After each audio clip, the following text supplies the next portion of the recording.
Patina. You know, she's organized enough to do that. Let's just get both birthdays out. That's hilarious. But we don't want it too close to Christmas. Right, right. Once we've established just one October birthday, we're gonna. There you go. That's hilarious. That's hilarious. I love Patina. Me too. Jason seemed like he was doing well too. I hadn't talked to him since he moved into the Hispanic League job. But it seemed like it was a good It fit seems for to him. suit him very well. Yeah.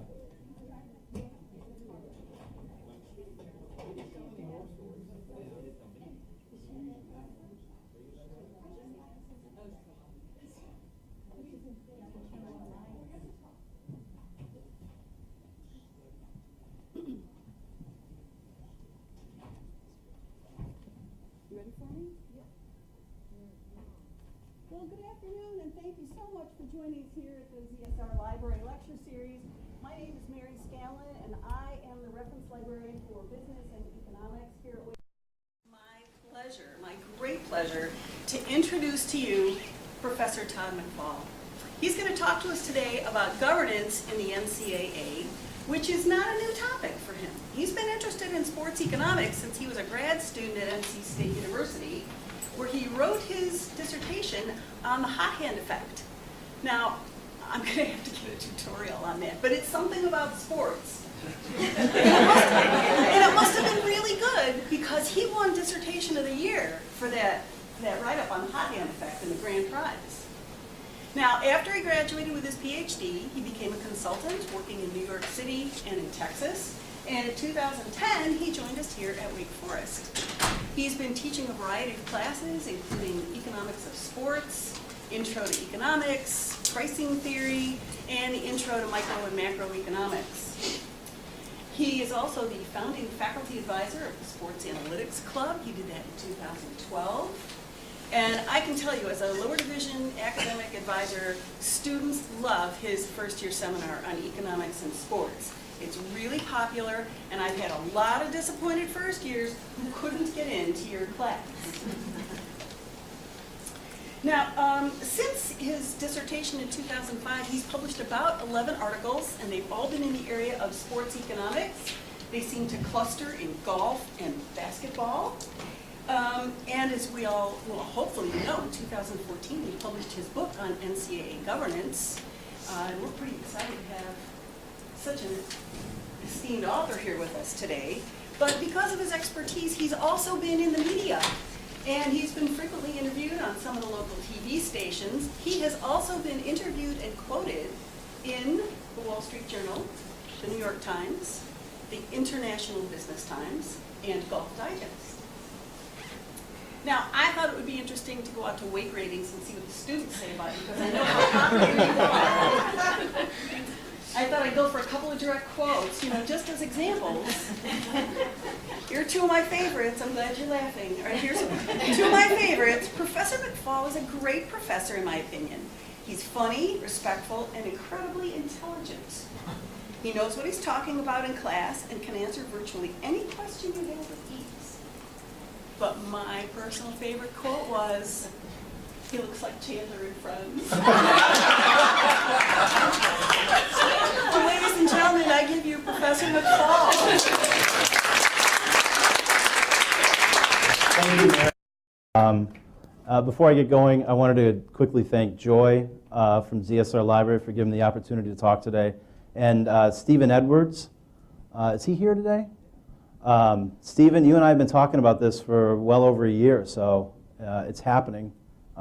Thank you all for being here. I wanted to start with my bona fides on the topic. That way, if you wanted to leave, you could just leave if you think, okay, this guy doesn't know what he's talking about. But Mary did a good job with that. I have published 2 academic articles in the book that Mary referenced on this topic.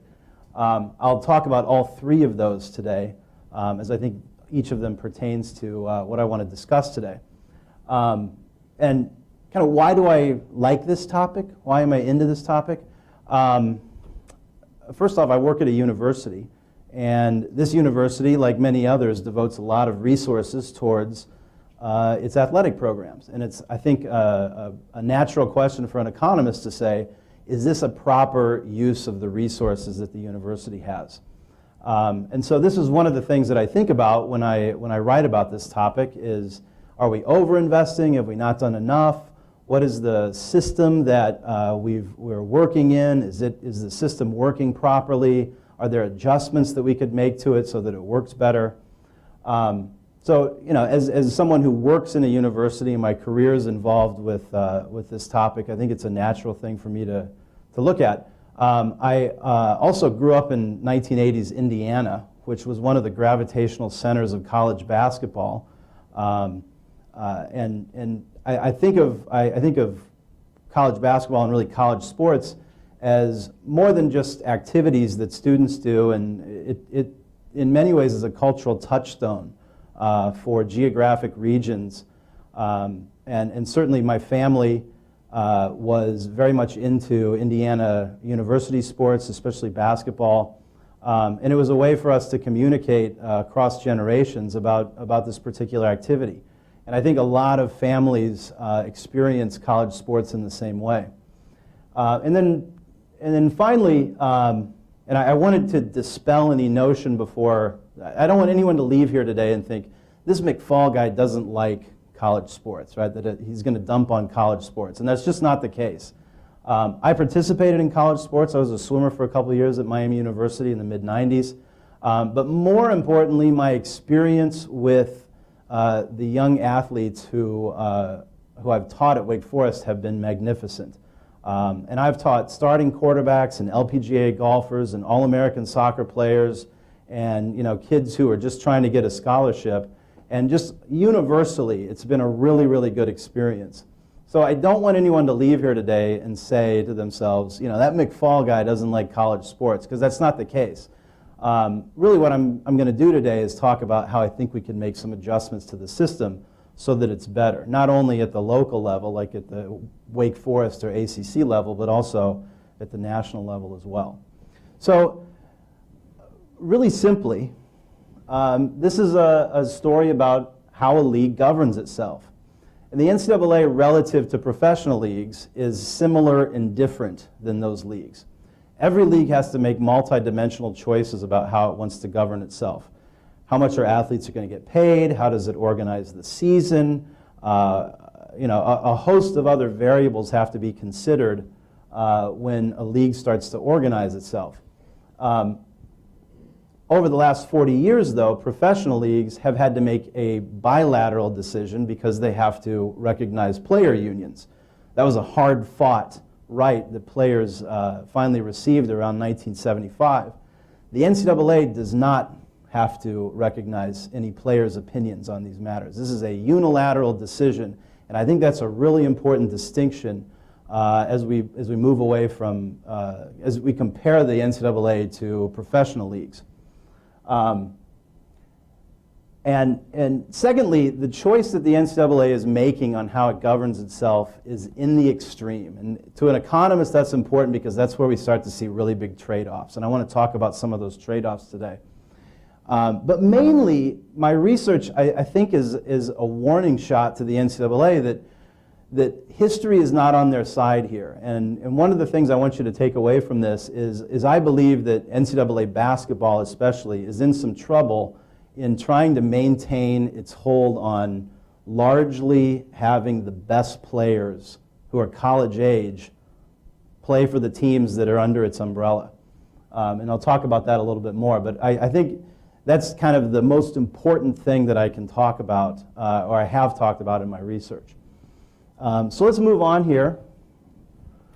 And I wanted to give you a quick history of the NCAA. The NCAA is over 100 years old, and it was founded by a consortium of schools who recognized that football was going to be a moneymaker for it. And oddly, these schools were like Princeton and Harvard and Yale, right? Schools that we don't think of as football powers anymore.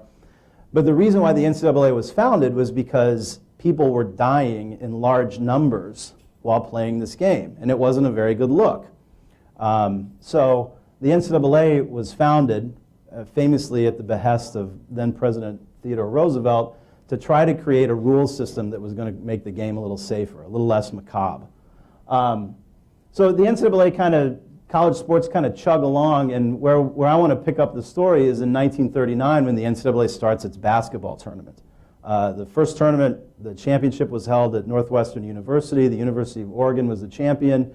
And for about the first 12 or so years, the NCAA was competing neck and neck with the NIT, which was founded a year before the NCAA tournament, for the best postseason tournament in basketball.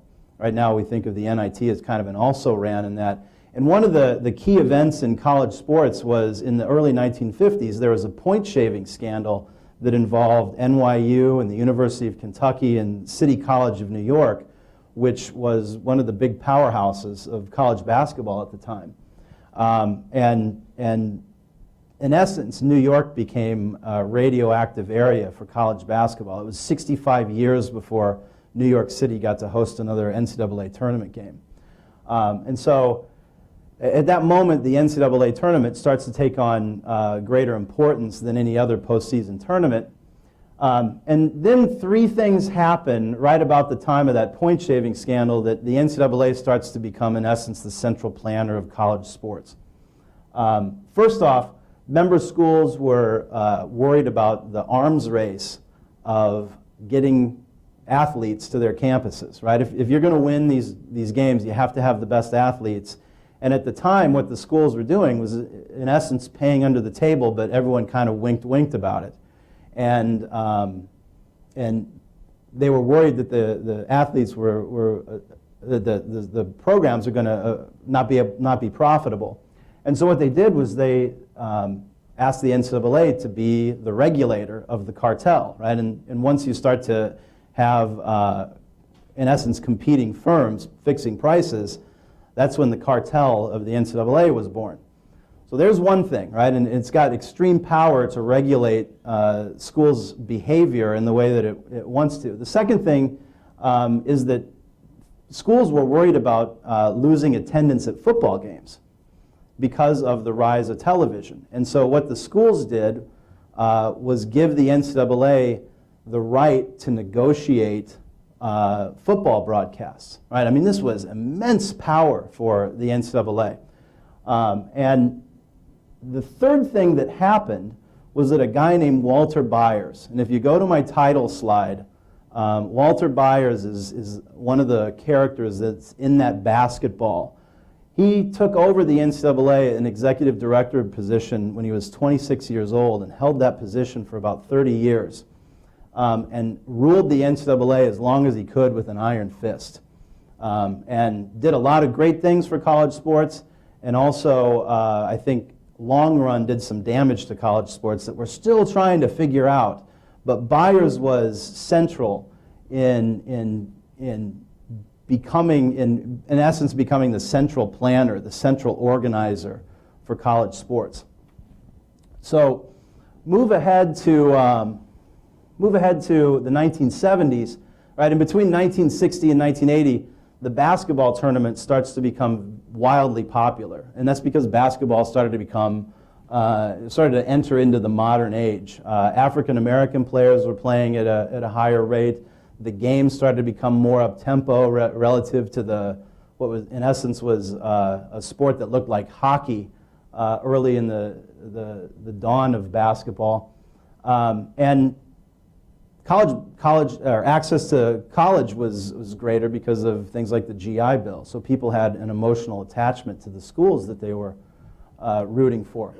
And so what we see is basketball starting to become really popular. And I've got a couple of characters in that title slide. Coach John Wooden, who won 10 national championships for UCLA between 1964 and 1975. And one of the great early players of college basketball, Jerry Lucas, who was the star for Ohio State's two-time national champion team in 1960 and 1961. But you had, David Thompson from North Carolina State, Bill Walton from UCLA, Lou Alcindor from UCLA, right? And then in 1979, you have Magic Johnson from Michigan State playing Larry Bird for the national championship, and still the highest-rated college basketball broadcast of all time. So popular, in fact, that they made a Broadway musical about it a couple of years ago. But this is the beginning of the NCAA having two forms of power, right? Of economic power. There's football, and then there's the college basketball tournament. NCAA's power to regulate television broadcasts ends, though, because a set of schools headlined by the University of Oklahoma sues the NCAA all the way to the Supreme Court for the right to have their own television broadcasts. And really, this is the dawn of the modern age of college sport here.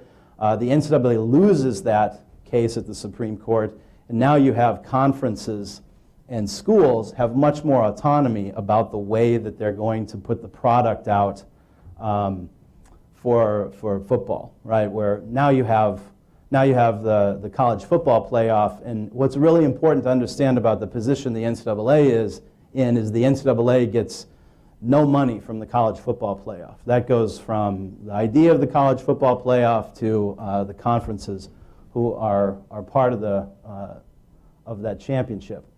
And so the NCAA loses one of its tools to regulate, right? Economic power is going to be important in regulating this league. And so the NCAA loses one of those tools, but at the same time, the basketball tournament really starts to become wildly popular. Tremendous basketball taking place in the 1980s. The 1982, 1983, right? I was born in 1974, so this was just like magical to watch this. 1982 final, 1983 final, 1987 final, 1985 final, one of the great upsets in the history of the sport. The 1988 final featured, and he's on the title slide, our current coach, the most outstanding player of the tournament, Danny Manning, winning the national championship. Right? It was an era in which players stayed for 3 or 4 years, got really seasoned experience, played together, kind of a band of brothers type situation, and the basketball was really good. It was wildly different than it is today, and that's something that I want to talk about later on. But now we get to the modern NCAA, and the NCAA right now is under a television contract with a couple of different broadcasters that pays them about $750 million for the rights to televise the NCAA tournament. And that's actually extended into, I think, 2031. It's gone up to $1.1 billion after the current contract ends. So I won't keep this slide up here long because it's a profit-loss statement, and who wants to look at that at 4 o'clock at the end of a workday? But I have this up here because that number right there, $794 million and change, is pretty close to $750 million. Right? Almost everything in that statement right there, and you can see that is like 80% of all of the NCAA's revenues. Almost everything in that number right there comes from the television, the rights to television broadcast. So this is the NCAA's golden goose. If anything happens to this golden goose, the NCAA will have to reimagine itself very, very quickly. And that's the most important thing that you can come away with today, is that the lack of ability for the NCAA to diversify, right? And that Supreme Court loss in 1984 looms large. The lack of the NCAA to diversify has left it in what I consider to be some perilous waters. So right away, we have to recognize 80% of all the NCAA's operating revenue, at least 80%, comes from the sale and the ticket sales of its basketball tournament. So let's move on from there quickly, and because we don't want to look at profit-loss statements too long, and instead we'll look at 2 exciting journal articles from economics magazines published long ago. These are important to people who study sports economics because this is the foundation of our ideas about league governance. First off, we have Simon Rotenberg's article, The Baseball Player's Labor Market. This was published in 1956. And then over here we have The Peculiar Economics of Professional Sports, published by Walter Neal in 1964. Just to give you an idea about the time in which these articles were published, which I think makes them even more remarkable, this was published right at the dawn of the television era and still 2 decades out of free agency, becoming fairly ubiquitous in professional sports. And yet he's able to talk about what might happen and what could happen if that idea comes to fruition, if a more free market stance comes to baseball. And over here, we have an article that's published right in the midst of the Celtics dynasty, right in the midst of the Yankees dynasty, right in the midst of the time where the AFL was challenging the NFL for football supremacy. And so I love to think about the way that these men were thinking about what they wanted to write about as it pertains to that time whenever I read these articles. So let's talk about why these articles are important and how we can use them to think about where the NCAA is at in this moment. So first, Rotenberg makes 3 really important points about the way that professional sports, or a sports league really, is organized. First, there has to be some measure of uncertainty, right? And I love the analogy that going to a game is like going to a theater, but no one knows what the script is, right? No one knows what the ending's going to be. Drama has already been played out. Everyone knows what their lines are. Sports are different because we show up to the game and no one really knows what's going to happen. So we have to have some sort of drama, and that means the teams have to be matched fairly evenly. And the second thing, if a league, if a sport is going to be, or a league is going to be considered a sports major league, it has to employ the best players. And that means they got to pay for them in one way, shape, or form. That means they're going to have to get in their pocketbooks and pay for those players. And then the last thing is that the set of rules that are adopted to run the game matter, because if the rules allow for complex strategies to occur, then more than one way can be adopted to win games. Neal's argument is also profound, I think. He looks at a sports league and he sees not a collection of firms that are battling against each other. He doesn't see GM and Ford and Chrysler. Instead, he sees one firm, and he describes it as a firm with plants located all over the place. And in order for that league to be successful, all of those plants have to be operating as well as they can be, so that there can be good contests between those teams that are comprising the league. And he also writes something really important here. There tends to only be one major league, right? Economic theory suggests that's going to be the case. And also he goes through some anecdotes at the time that suggest that's going to be the case too. So let's talk about 2 things that I've written about as it pertains to these 2 articles in the NCAA. So first off, we want to think about how we can manufacture uncertainty. And the next thing we have to do is talk about the compensation ceiling that the NCAA uses in regulating its basketball league. Professional leagues use generally 3 different strategies to try to close down the resource differences that exist between the teams that comprise a league. They use revenue sharing, so they pool TV broadcast money or gate receipts. They use salary caps, and again, if you're in a professional league, the union has to okay the size of the salary cap, right? This is something the college players don't have the right to weigh in on. And they also have drafts to get new inputs into the league, new labor inputs into the league.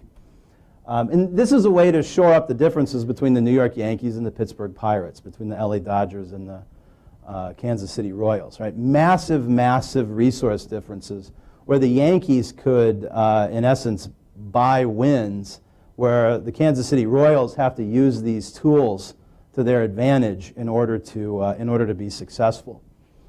So I look at these strategies that professional leagues use, and I see them in the way that the NCAA makes decisions about governance. It uses a salary cap, right? In men's basketball, I think you can have 13 scholarships, and a player can only get a scholarship and some cost of attendance stipend. If they get anything else, they're breaking the rules. So to me, that's a salary cap. They also use revenue sharing, and the NCAA pools part of the tournament revenues. They just send about 40% of the revenues back out to the member schools, of which there are about 1,000 at 3 different levels of competition: Division I, Division II, Division III. Within Division I, there's about 330 basketball teams. But the part of this that I question is the use of what's called the basketball fund. Right? And the NCAA is a cartel. Cartels tend to have hierarchies within them.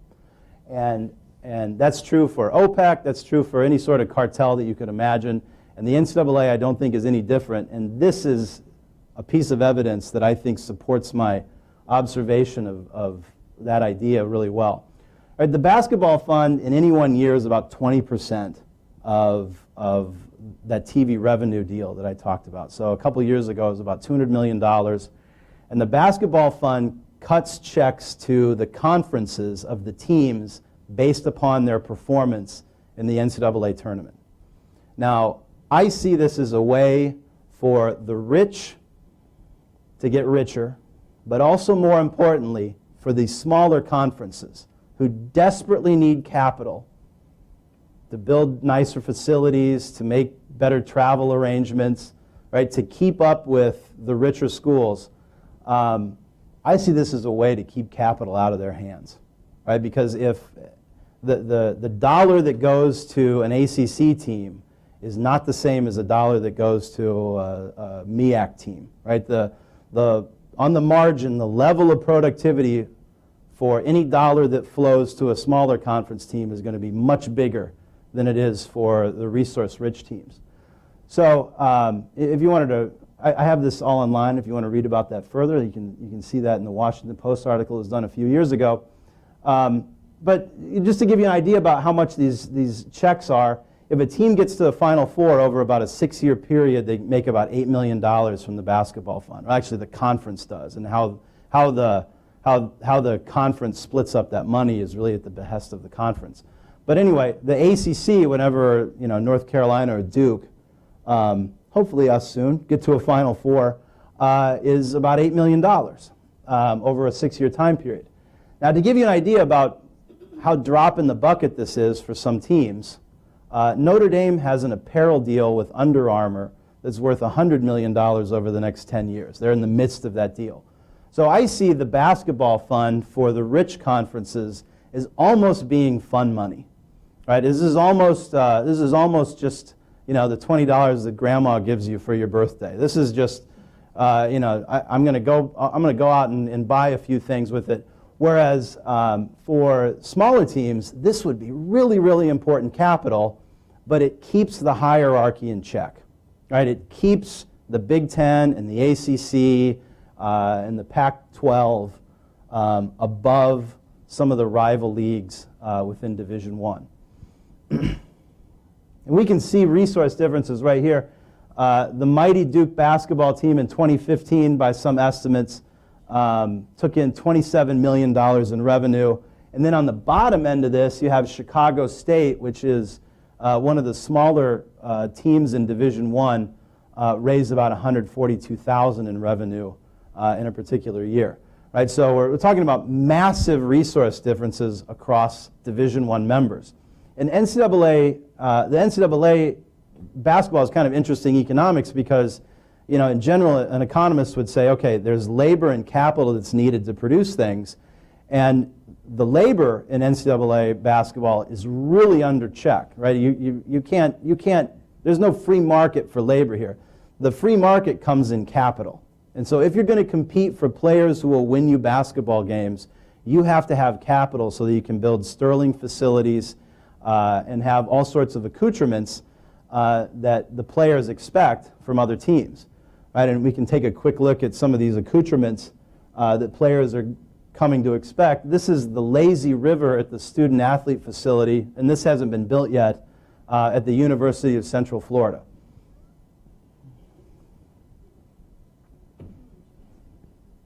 Right after practice, I guess you take an inner tube and and float along. Right? But this is an accoutrement that the University of Central Florida can show recruits and say, look, come here, win some games for us, and you get to play sand volleyball and float along the lazy river. Evidently, Clemson has a barber shop and a putt-putt course at its student-athlete facility too. Right? I mean, this is capital. It could be used to pay players, but instead it's used to buy accoutrements for players so they're indirectly compensated.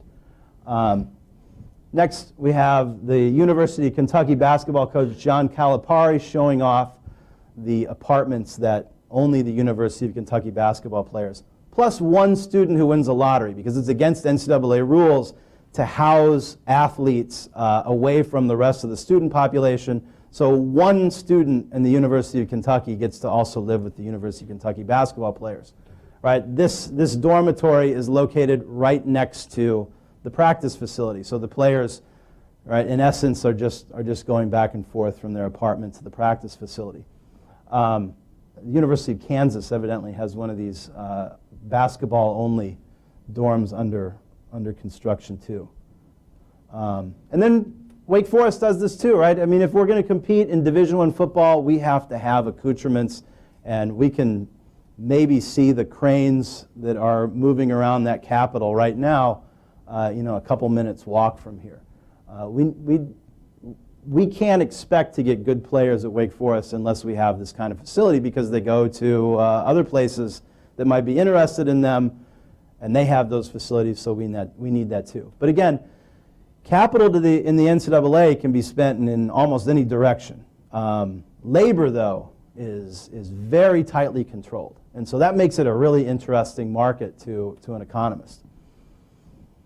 So first off, let's look at this paper that I published about 4 years ago with an old colleague of mine, Stephen Bronars, about the way that the basketball tournament's organized. And before I get into this, I wanted to talk a little bit about uncertainty, because that's what this paper looks at, is the way that uncertainty is altered by the NCAA. So here's a couple facts for uncertainty. So since 1985, when the tournament first expanded to 64 teams, now it's 68, but when 1985, since 1985, there have been 33 tournaments.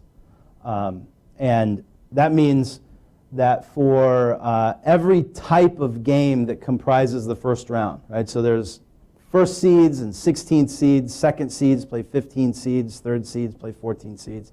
We've all filled out that bracket, right? There's 4 types of those games every year. That means that there's 33 years times 4 types of each game. That's 152 first versus 16 seeds. I'm sorry, 132 first versus 16 seeds. 132 games involving second versus 15 seeds, and so on and so forth. So let's talk about uncertainty. A 16 seed has never beaten a 1 seed. 132-0. That's not a lot of uncertainty. Let's talk about the second versus 15 games. Second versus 15 games, 124-8. All right, so that's about 94% winning percentage for the higher seed. Then you go down to the third and fourth games. So at this point, we're talking about half of all the first round games that comprise the most important event that the NCAA owns. Third seeds win 83%, fourth seeds win 81%. So all I need to know to know who won half of the games of the first round in the NCAA tournament was who is the higher seed. And I know that 90% of the time. That's not a lot of uncertainty. Right? I think we remember when Lehigh beats Duke, and so it maybe fools us about uncertainty. But if I just know who the higher seed was for those 1 through 4 games, 90% of the time I know who wins. To contrast that with baseball, which invited wild card teams, right? The last team in the playoffs starting in 1995, so that's 23 World Series. 6 World Series champions have been wild card winners during that time. And it's much harder to upset a favorite if you have to play a series of games as opposed to a single elimination tournament, which the NCAA is. So here's another fact about the NCAA, right? And remember, in your minds, you want to be thinking, oh yeah, the basketball fund's cutting checks to these teams. Since 1980, there have been 38 tournaments.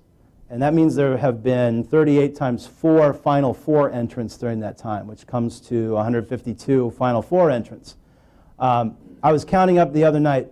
Since 1980, 11 Final Four entrants have come out of a conference that wasn't at the time considered to be one of the top 6 conferences in basketball, right?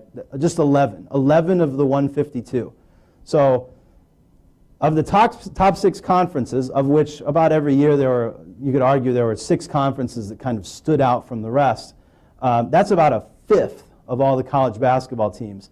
They have 141 of those 152 Final Four entrants. So a fifth of the Final Four entrants are going to, so 14/15 of the Final Four entrants are going to 1/5 of the teams, right? And 4/5 of the teams have 1/15 of the Final Four entrants. So, you know, you can say, well, that's uncertain or certain or not. We can have that argument. I don't find that to be very uncertain.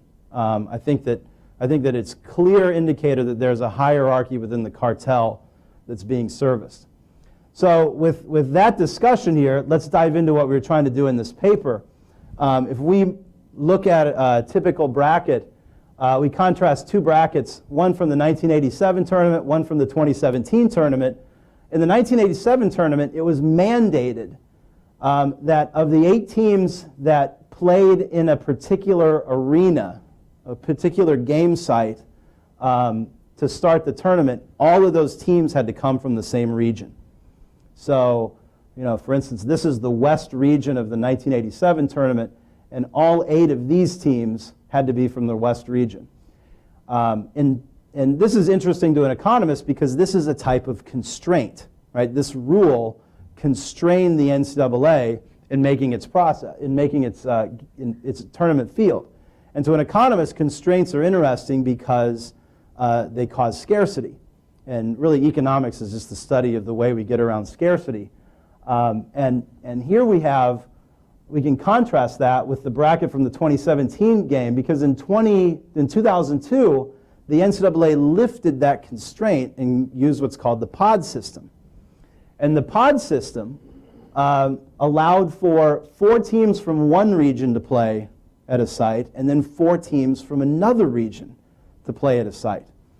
That's why in, I think it was 2012, I got to watch Duke play over in Greensboro. And I also got to watch North Carolina play over in Greensboro, despite the fact those teams were in a different region for that particular tournament. That was also a fun day because Duke lost to Lehigh in a 2:15 game. That was wild fun to watch that.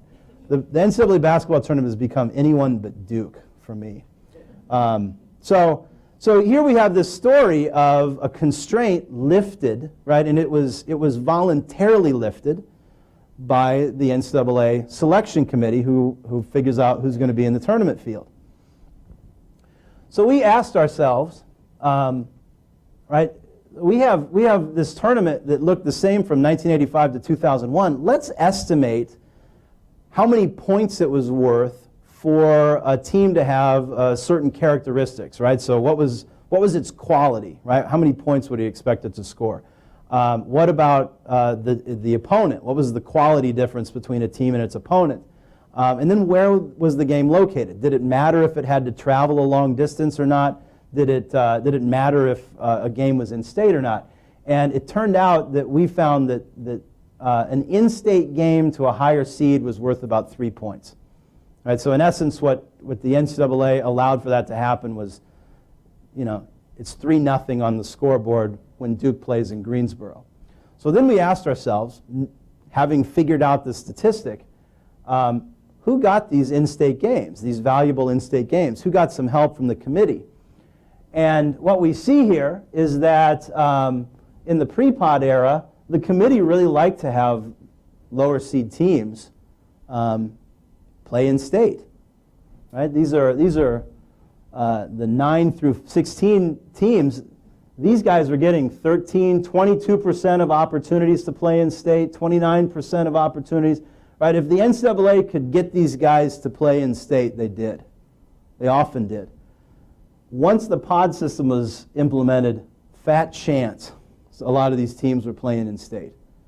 And to make the contrast even different, what we saw was that the NCAA was giving 2, 3, and 4 seeds, which tend to be from the more powerful conferences, those valuable in-state assignments.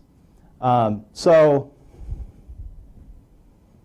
what we can conclude from this is that the NCAA, I think had a hunch of what it was doing when it lifted that constraint. It was going to reduce uncertainty, but it also made it easier for fans to go to games. And every metric of attendance that we find was larger during the pod era than not. And I think there's a double whammy here effect, because when the arena's full and I watch that on television, I think to myself, that must be an exciting game. There's a lot of people there. Right? And television is really, really important to the NCAA. So these first-round games that are in these cavernous arenas where only 5,000 people show up, the NCAA wanted to eliminate that, where we turn that game on and we say, oh, I don't care about that because no one in the arena seems to care about that. I think the pod system was a way for the NCAA to take care of that problem. But now let's talk about amateurism, because this is really the elephant in the room. Right? This is the situation that we keep hearing about over and over again when it comes to college sports. Real quickly, the way that I view the compensation choice in professional sports is owners would really like in the short run for compensation to athletes to be low, right? Because that would make profits be bigger, assuming you can hold revenue constant. If they have to pay them large amounts, then profits in the short run tend to be smaller. But when we think about what might happen with unintended consequences here, and we don't have to think very hard because history is a guide for us here, when athletes tend to be paid less, they tend to be enchanted by the possibility of point shaving, right, which baseball had to deal with in 1919, which college sports had to deal with in 1950, in the 1970s with Boston College, and more recently with Arizona State. So these are, if you're trying to cheat someone, a gambler might get to them, right? And if you don't bond them high enough, that increases the probability of this happening. But the other problems that occur is that it allows for upstart leagues to possibly start bidding away. It makes it easier for them to bid away the talent that makes this league the major league. And we don't have to look far again in history to see that.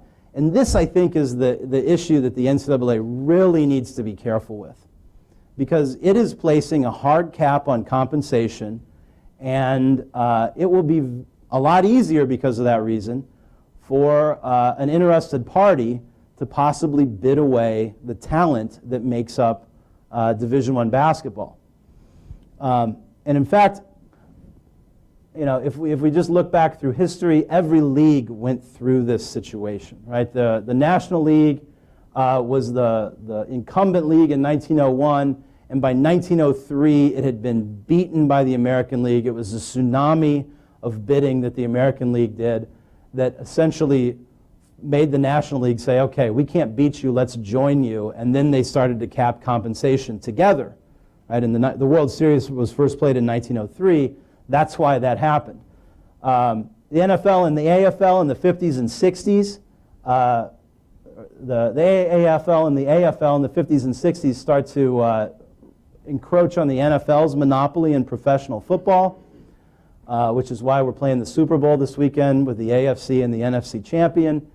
And the NBA and the ABA and the NHL and the WHL in hockey, right? Every single situation was the same. There was a rival league that recognized it could bid away the talent from the major league, and it did it, right? And instead of there being two leagues, like Neal said, now there's just one, right? And they're working together to try to hold down compensation again until free agency was allowed. So this is the problem the NCAA, I argue, faces here in this moment. And recognize I'm not going into economic or legal or moral or legal arguments here. I'm just talking about simple history of what we've observed with leagues that have some sort of monopoly status within a sport. But I would argue that this has already happened. And to understand the choice that this man made in 2003 to not play in college, to go from St. Vincent St. Mary's High School in Akron, Ohio, straight to the Cleveland Cavaliers, you have to understand what happened with salaries to basketball players starting in 1990. Right? The television deal in 1990 increased the revenue pool, which gets split by owners and players by about 300%. There was a man named Michael Jordan who was playing at the time, and the demand for basketball just escalated quickly, right? And then you couple that with cable television. And so right around 1990, the opportunity cost of being in college started to rise, right? Because every year I'm in college, I'm not earning that big salary, that increasing salary that might await me in the NCAA or in the NBA. So just to give you a contrast of the reality that took place after that television contract, in 1992, every single first-round draft pick in the NBA draft played at least 3 years in college. That included Shaquille O'Neal, Christian Laettner, among others. By 2001, only 10 of the first draft picks in the NBA draft had 3 years or more experience in college. Right? I mean, it made it an emergency if you thought that you could be an NBA player to get into the NBA. And that's why you started to see in 1995 Kevin Garnett say, I'm just not even going to play in college. Kobe Bryant followed him in 96, Tracy McGrady in 97, and eventually the great LeBron James in 2003 said, I'm just not even going to go to college anymore. And these are kind of things that you start to get used to them, but I find it extraordinary that college basketball didn't shrug its shoulders and say, we kind of need these guys in our league. Right? It would be really nice to have someone with the generational talent of LeBron James play for a couple of years. Now, we might have to compromise on our rules, but it would be really great for the sport for that to happen. Now, over here is a guy named Terrence Ferguson, who's a rookie with Oklahoma City in the NBA. Ferguson was a McDonald's All-American in the class of 2016 and was slated to go to the University of Arizona. And a professional team from Australia said, hey, why don't you come over to Melbourne and play for us? We'll pay you actual money because we know you're only going to go to the University of Arizona for a year. And Ferguson said, I'll take that deal. So instead of this highly talented player going over to the University of Arizona and playing for a year or two, he left for a place that was going to pay him directly. All right, and here, I don't know if I trust this guy. I can't believe he's in my slideshow. But this is the father of 3 really talented basketball players, one of whom is on the title slide. He only played for a year at UCLA. He's claimed that he's going to start a rival league to college basketball. But this group right here, I would be worried about if I were the NCAA, because what they're going to do is start paying the best about 40 basketball players in the high school basketball players in the United States to come play for the club teams at historically black colleges. One of the founders of this I'm an acquaintance with. He was the chief economist for the OBannon trial, which took place over the last 5 years, where Ed O'Bannon was the named plaintiff in a class action suit against the NCAA.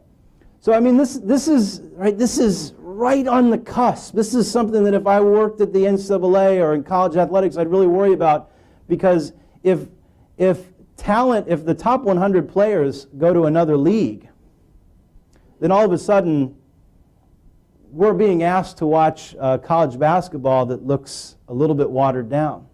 Right? The players are a little slower, they're a little shorter, the jump shots don't go in quite as much, and that's not as interesting to us. It takes talent to run a major league, And so I see this situation over the last 20 years develop, but then I see this, and I would be really worried if I were in college sports about this, especially college basketball.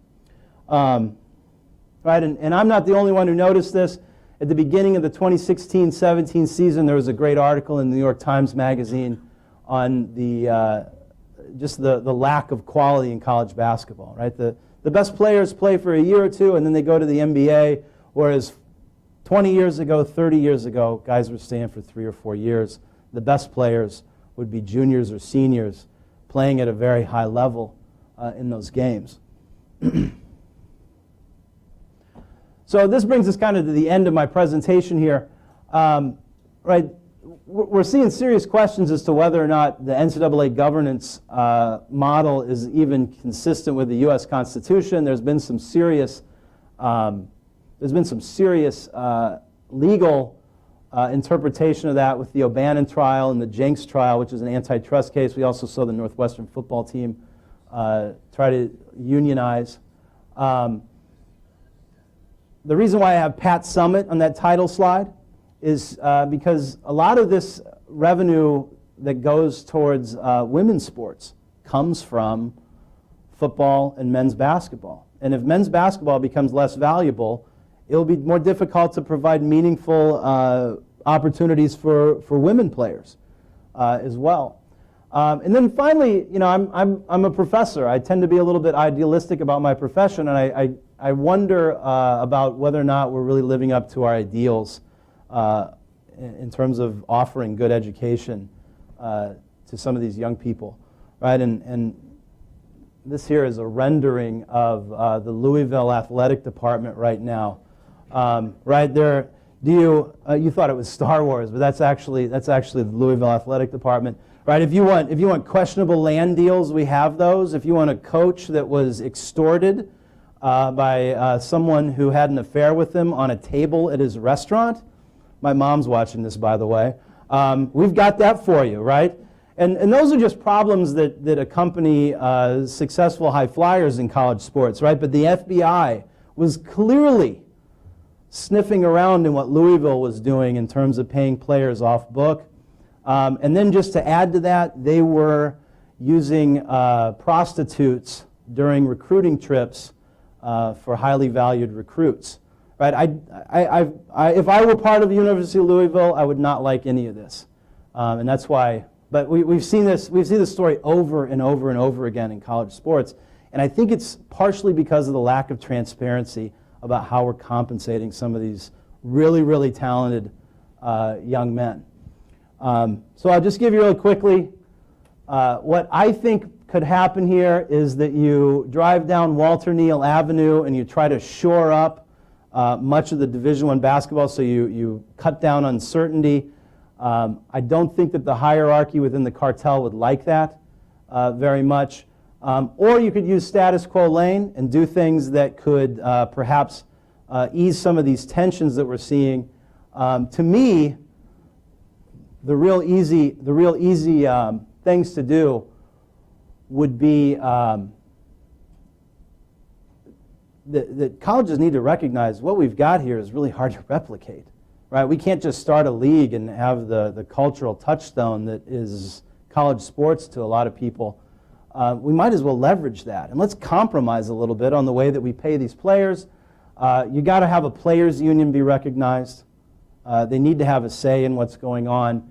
And I think a really, really interesting thing to do would just allow the players to have access to their own image, right? If a player has a shoe deal, let them profit off of it. I think that would probably exacerbate some of the problems of uncertainty, but it would allow for the NCAA to at least give some compensation to these people who clearly are worth more than whatever the value of the scholarship is.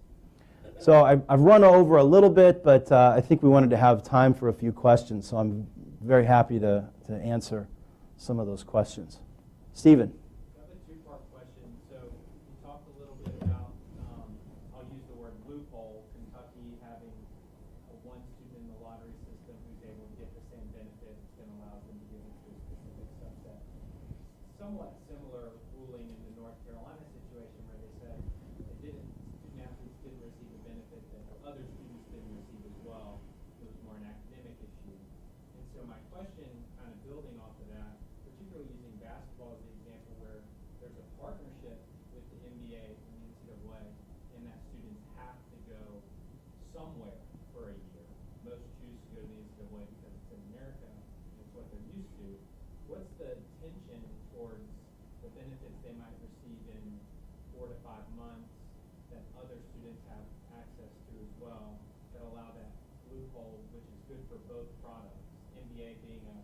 developmental league that they can watch and recruit from, and NCAA getting the best talent?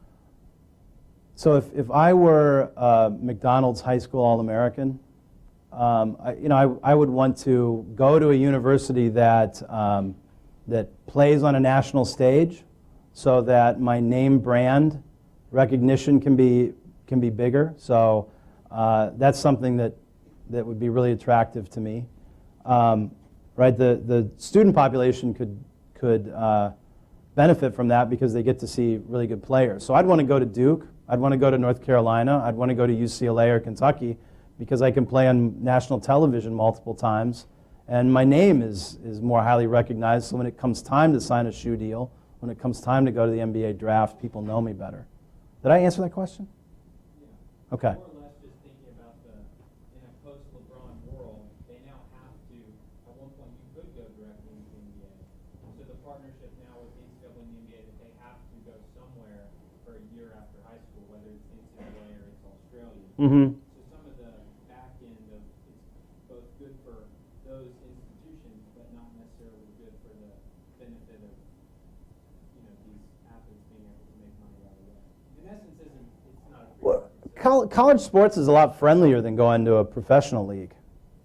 And if you think about what the minor league for basketball would look like to someone who wouldn't be able to go directly into the professional leagues, it exists over there in Greensboro. It exists in my hometown of Fort Wayne, Indiana, and it is a far cry from playing in Madison Square Garden.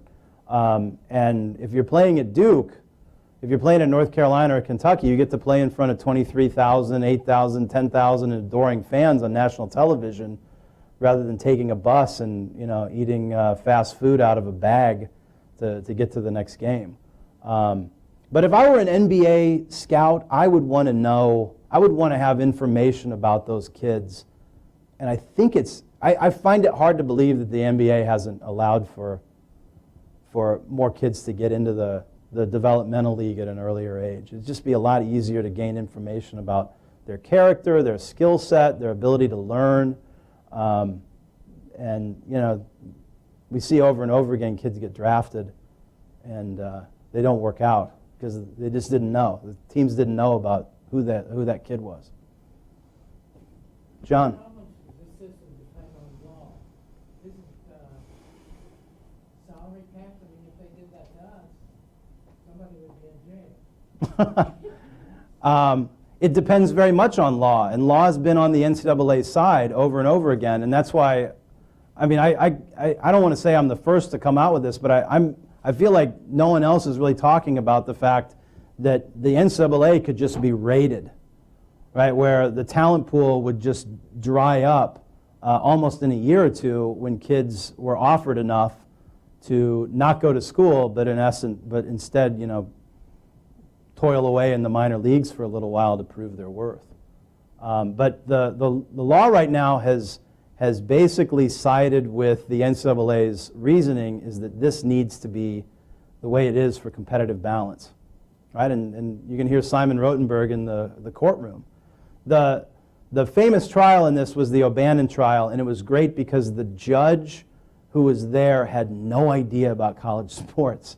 So in essence, she was a really intelligent Martian dropped in and explained the system. And when you go over the transcripts of the trials, her questions have a level of incredulity that she can't believe this is happening, right? Why are they doing this? Why would you agree to this? But so far, the court system has sided with the NCAA on this. You're exactly right. One legal decision makes the whole thing turn over, but I think the market could also speak more loudly than a legal decision. I think we have time for one more question. Yes, sir. I was curious on your opinion of the structure of a possible players union with high member turnover. Would it be mandatory? Could conferences or individual schools maintain them without perpetuating the financial inequality? Or would it be like an umbrella NCAA players union? You got me. I don't know. My kind of vision of this is that I see about 70 schools saying we don't really need the NCAA anymore, right? We have college football money, and we'll just do without the traditional first-round David and Goliath matchup, and we'll just operate on our own. That, to me, is kind of the direction I see this heading, rightly or wrongly. But the NCAA is kind of a pesky nuisance to a lot of these schools anymore. So whether or not those schools want to include the Chicago States and the UNC Greensboros, I'm not sure. This could go in a lot of different directions. But it needs to go in a different direction if the NCAA wants to survive. That's what I want you to walk out with here, in my opinion. Well, thank you. I think we've run out of time. Thank you very much for coming. I hope you enjoyed it.